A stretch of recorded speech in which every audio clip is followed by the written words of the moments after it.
All right, Shelby, let's talk about cravings.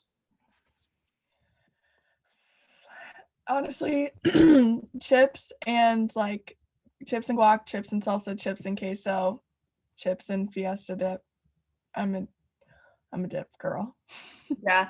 If I'm gonna crave something, it's usually salty. Like I could eat a bag of chips in a second. And like if I start, we don't buy chips in this house very much because like I'll just Oh God. feel snacky every time I walk into the kitchen because Yeah. I'm like, oh, a chip sounds so good.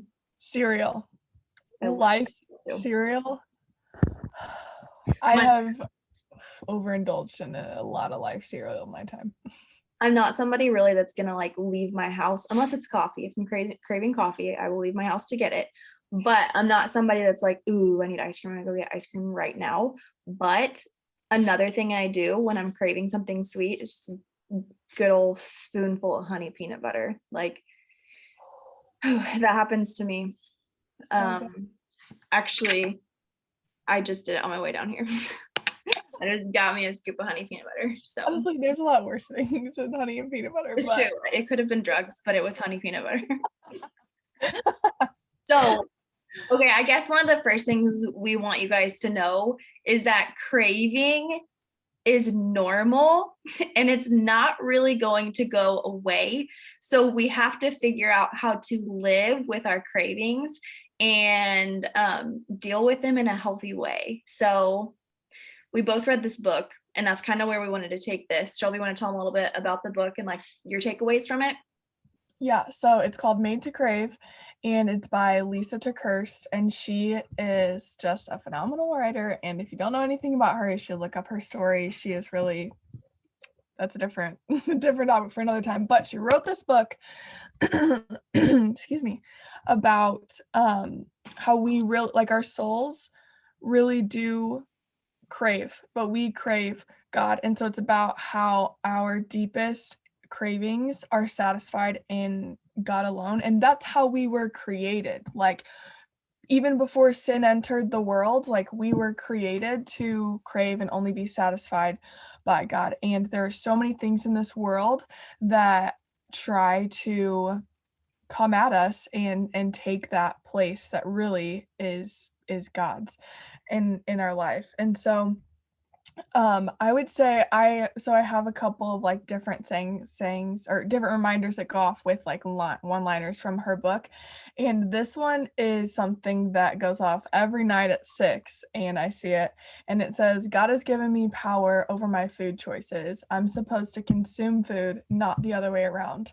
And it was the other way around for me for so long, really until I started Beachbody, because while I knew certain health things and benefits from food and exercise, I let myself be consumed by food, whether it was me being super, super restrictive and only counting calories, not really caring about what's actually being put in my body, or it was me way overindulging and jumping off the deep end and deciding I was just going to wait again until Monday to start whatever health routine that wasn't really routine. So yeah, I would say that the biggest thing that I learned from that book is that we have to be intentional about how we're satisfying our cravings. Mm-hmm. And when you say reminder, you mean it literally comes up on your phone, right? Yeah. I love that. I feel like that's something we can all do. Maybe not that exact thing, but something, especially to help you with your mindset around food and what you're craving. And I really feel like my takeaways from that book were like really similar. Two things. One, I was blown away by the fact that my cravings are normal because I was created to crave. I just wasn't created to crave and fill that craving with all of these foods. It was like you were created to crave something more.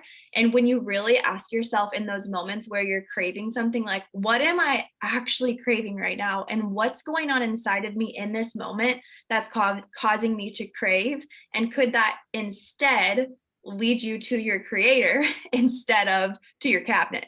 Like that was mind blowing to me. That gave me chills actually just thinking about that again, because that was such a mind blowing moment for me. Is like, am I bored right now?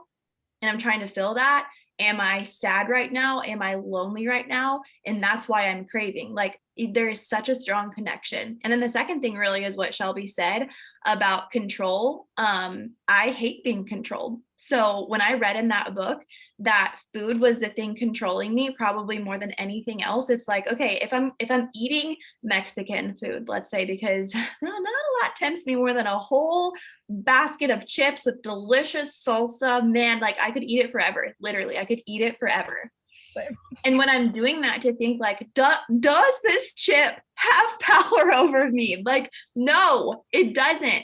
Like, I'm offended by that. And we should be offended by that, because food should not get to control us. And man, there are so many good things in this book. And if you guys struggle with cravings, I think the biggest thing I want you to know is it's normal and you were created that way. And it can lead you to a more intimate relationship with Jesus. And the second thing is you have power over it, and we can fight it together.